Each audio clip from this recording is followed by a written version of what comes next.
Hi, I'm Jerry Gibbs, and today I'd like to look at how we apply dehumidifiers to a flooded house. So this volume tent now is set up as an equal pressure using the DH3500 INOX. And this machine is working on equal pressure now, so it's on a recirculation system. So we've got the dry air being made by the machine going into the tent, causing evaporation on the wet materials behind the tent, and the air being scavenged back and going back through the system where more moisture could be absorbed. So now the air is getting drier and drier and drier as the machine constantly recirculates.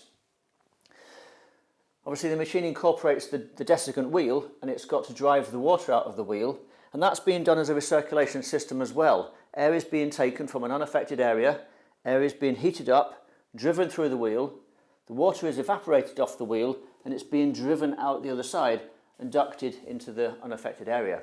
So it's a completely sealed system. The tent is tightly sealed against the wall, and no atmospheric changing in the kitchen caused by doors being opened, windows opened, cooking, boiling potatoes is going to change what goes on in that tent.